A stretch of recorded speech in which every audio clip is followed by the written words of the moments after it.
I awoke in a gentle light on a heart-shaped white hospital bed in the White Hart Temple.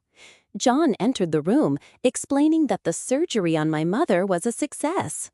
When the demonic voices echoed in my head again, John explained that the Black Angels had installed a device in my skull. "We tried to remove it, but we can only alleviate it with medicine," he said. "Be strong, Toivo.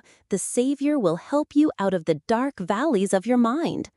A month later, Angel Face brought me a beautiful white horse named Helmi, Pearl. I rode through the breathtaking Fell Village, passing a pearl fountain shaped like a lily flower, crossing a white marble bridge where salmon leaped in the river, and admiring the log cottages with grass roofs and lanterns in the windows. I stopped at Ula's flower shop and the local smoothie saloon, taking in the peace of the village. Tapi Haltu, Shadow and the Secret Map.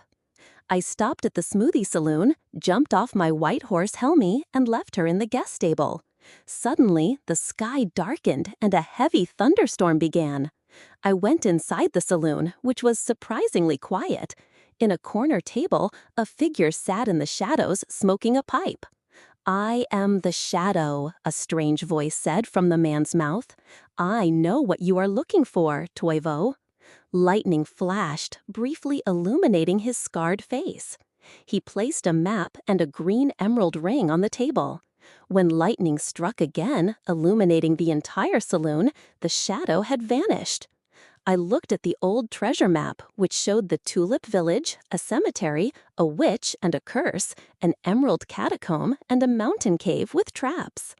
I slipped the glowing emerald ring into my pocket and grabbed an umbrella. The catacombs and the pearl sword.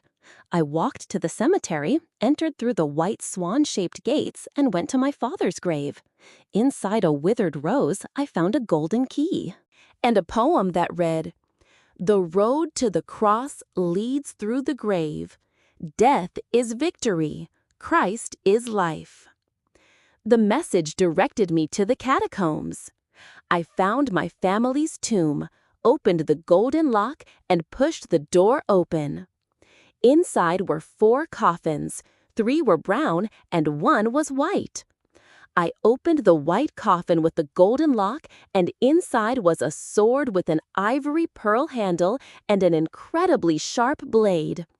A message under the sword read, "To the White Hart, Toivo, your mother." I realized Elisa had been taken by the witch, and the shock caused me to faint. The mountain motel and the teleportation. I woke up in a mountain motel with a headache. The pearl-handled sword was on the table, along with a letter from my mother.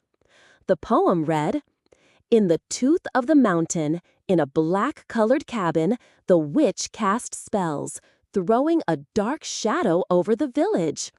Elisa is somewhere in there. Take your pearl sword and strike with it."